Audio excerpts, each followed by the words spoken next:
Hello friends, आज की ये वीडियो जेनिसरीस के बारे में। जेनिसरीस कौन थे, कैसे इनका गठन हुआ और कैसे कभी उस्मानियों की सबसे भरोसेमंद सेना उनके गले की हड्डी बन गई और क्यों उस्मानियों को इनका दमन करना पड़ा।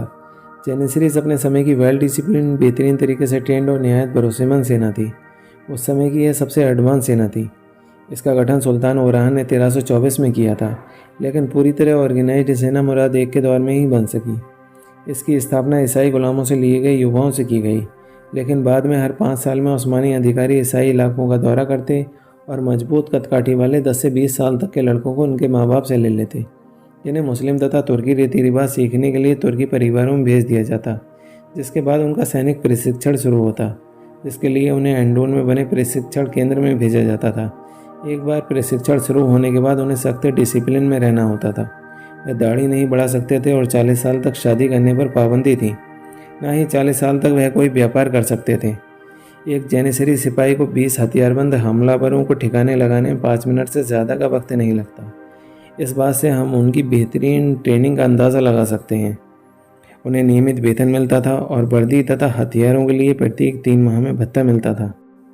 यह सुल्तान की विशेष अंगरक्षक टुकड़ी थी, जिनसे सुल्तान के लिए वफादारी की उम्मीद की जाती थी। जेनिसरीज बैरकों में रहा करते थे, जो कुस्तुनतुनिया और अन्य शहरों में फैली हुई थी। पहले अल्बेनियाई और यूनानी ईसाइयों को भर्ती किया जाता था, पर अधिक सिपाहियों की आवश्यकता को देखते हुए अर्मीनियाई, बुल्गारियाई, क्रोएशियाई, रोमानियाई तथा सर्बों को भी भर्ती किया गया। इनमें मुस्लिमों को भर्ती नहीं किया जाता था, क्योंकि एक तो मुस्लिमों को गुलाम नहीं बनाया जा सकता था और दूसरा मुस्लिम तुर्कों की वफादारी सुल्तान से पहले अपने कबीले के प्रति होती थी। पहले ईसाई परिवारों ने अपने बच्चों को अलग करने पर विरोध प्रकट किया, लेकिन जैसे उनकी आर्थिक और सामाजिक स्थिति में बड़ा बदलाव देखा तो अपने बच्चों को भर्ती करने के लिए सिफारिश और रिश्वत का भी सहारा लिया। एक तो जेनिसरीज को नियमित वेतन मिलता था और रिटायर होने पर पेंशन भी मिलती थी।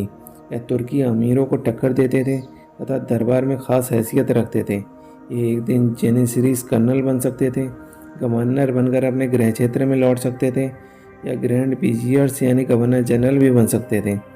सोकोल मेहमद पाशा एक बोस्नियाई सर्ब थे, जो 14 वर्ष तक उस्मानी साम्राज्य में वजीर के पद पर रहे। इस सेना में यहूदियों को भी शामिल नहीं किया जाता था। जेनिसरीज का सर्वोच्च कमांडर सुल्तान स्वयं होता था और इसका नेतृत्व आगा के हाथ में था। यह पहली ऐसी सेना थी जिसमें सड़क बनाने, कैंप लगाने, खाना बनाने, राइफलमैन, तोपची, तीरंदाज सबकी अपनी अलग यूनिट थी। शांति के दिनों में यह सेना पुलिस का काम किया करती थी। जेनिसरीज कोसोवो के युद्ध, निकोपोलिस के युद्ध, अंकारा के युद्ध, कॉन्स्टेंटिनोपल की फतह, बन्ना की लड़ाई, मोएक्स की लड़ाई, वियना की घेराबंदी में शामिल है। ये सेना कभी युद्ध से विचलित नहीं हुई। उस्मानियों को बहुत से युद्धों में बढ़त दिलाई। जेनिसरीज प्रारंभ में तीरंदाज थे, लेकिन 1440 तक उन्होंने आग्नेयास्त्र अपनाना शुरू कर दिया था। 16वीं शताब्दी तक जेनिसरीज बंदूकों का इस्तेमाल करने लगे थे। जेनिसरीज ने हथगोलों और हाथ की तोपों का भी व्यापक उपयोग किया, लेकिन जैसे जैसे जेनिसरीज अपना महत्व समझने लगे, इस सेना में किसी भी तरह के बदलाव की मुखालफत करने लगे। इन्होंने सुल्तान पर दबाव डालकर जेनिसरीज के बेटों को भर्ती करने के लिए मजबूर किया तथा शादी करने और व्यापार करने की इजाज़त भी ले ली, जिससे जेनिसरीज एक अनुपयोगी सेना बनकर रह गई, जो किसी भी तरह के सुधार का विरोध करती थी।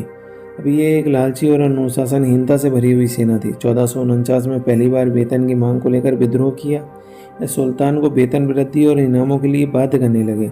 1622 में इन्हें पोलैंड की हार का जिम्मेदार माना गया और भंग करने की कोशिश सुल्तान उस्मान द्वितीय ने की, मगर भनक लगने पर जेनिसरीज ने विद्रोह कर दिया। सुल्तान को कैद करके मार डाला गया। इसी तरह एक जेनिसरी ने सर्बिया में विद्रोह कर दिया और सभी सर्बियन अमीरों की हत्या कर दी। सुल्तान सेलिम III ने यूरोपीय तर्ज पर सेना को आधुनिक बनाने की कोशिश की, उसे भी सत्ता से हटा दिया गया। आखिरकार 1808 में महमूद द्वितीय गद्दी पर बैठा, जिसने 1826 में एक नई सेना जो यूरोपीय तर्ज पर संगठित और प्रशिक्षित होगी के निर्माण की घोषणा कर दी, और जैसी उम्मीद थी जेनिसरीज ने विद्रोह कर दिया। नतीजतन उनके बैरकों को तोप से उड़ा दिया गया। लगभग 6000 को फांसी दे दी गई और कुल मिलाकर 15,000 मारे गए और 20,000 को देश से निकाल दिया गया।